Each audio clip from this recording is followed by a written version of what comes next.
Hi friends, welcome to Akshaya home channel. ఈరోజు వీడియోలో ఈజీగా సింపుల్గా చేసుకునే స్నాక్స్ అండి క్యారెట్ బైట్స్ ఎలా చేయాలో చూపించబోతున్నాను. వీటిని స్నాక్స్లోకి ఈజీగా ప్రిపేర్ చేసుకోవచ్చు. పిల్లలకు వేడివేడిగా చేసి పెట్టేయచ్చు. టేస్ట్ అయితే చాలా బాగుంటాయి. పిల్లలకు క్యారెట్తో హెల్తీగా ఇలా చేసి పెట్టవచ్చు. సింపుల్గా ఈజీగా క్యారెట్ బైట్స్ స్నాక్స్ను ఎలా చేసుకోవాలో ఈ వీడియోలో చూసేద్దాం. ముందుగా ఒక పొటాటో అలాగే ఒక క్యారెట్ని తీసుకుని వీటి మీద ఉన్న పీల్ మొత్తాన్ని తీసేసుకోవాలి. ఇప్పుడు క్యారెట్ని ఇలా తురుముకోవాలి. తర్వాత పొటాటోని కూడా ఇలా తురుముకోవాలి. ఇప్పుడు ఒక బౌల్ తీసుకుని క్యారెట్ అలాగే పొటాటో తురుమును ఇలా బౌల్లో వేసుకోవాలి.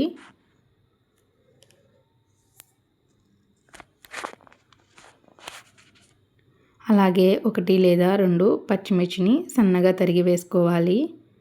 అలాగే కొత్తిమీర, కొంచెం పుదీనా, అలాగే 1/2 స్పూన్ వరకు రెడ్ చిల్లీ ఫ్లేక్స్, 1/2 స్పూను జీలకర్ర, కొంచెం అల్లం వెల్లుల్లి పేస్ట్, 2 స్పూన్లు కార్న్ఫ్లోర్, 1/2 కప్ వరకు బియ్యం పిండి, టేస్ట్కి తగినంత సాల్ట్ వేసుకుని మొత్తాన్ని ఇలా కలుపుకోవాలి. ఇందులో వాటర్ వేయకూడదండి. వాటర్ వేయకుండానే మొత్తాన్ని ఇలా కలుపుకోవాలి. ఇలా కలుపుకొని ముద్దలా చేసుకుని పక్కన పెట్టుకోవాలి. ఇప్పుడు ఒక ప్యాన్ తీసుకుని అందులో ఆయిల్ వేసుకోవాలి. కొంచెం ఆయిల్ని ఇలా చేతికి రాసుకుని ఈ పిండిని కొంచెంగా తీసుకుని ఇలా మనం ఏ షేప్లో అయినా చేసుకోవచ్చండి. నేనైతే ఇక్కడ బుల్లెట్ షేప్లో చేస్తున్నాను. ఇలా బుల్లెట్స్ లాగా వేళ్ళతో చేసుకోవాలి. ఇలా చేసుకుని ఒక ప్లేట్లో పెట్టుకోవాలి. మరొకటి చూపిస్తానండి.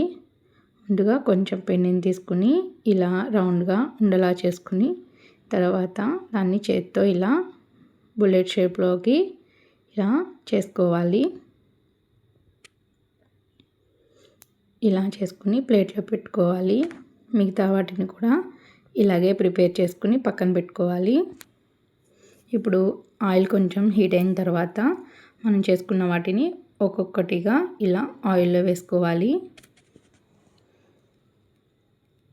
వీటిని వెంటనే కదపకూడదండి. కొంచెం ఫ్రై అయిన తర్వాత ఇలా రెండో వైపుకి టర్న్ చేసుకోవాలి.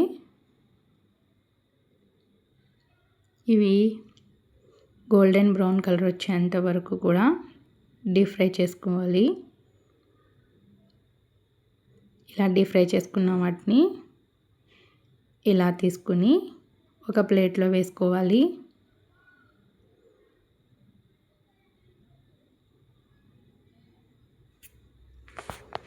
ఇప్పుడు మిగతా వాటిని కూడా అలాగే వేసుకోవాలి.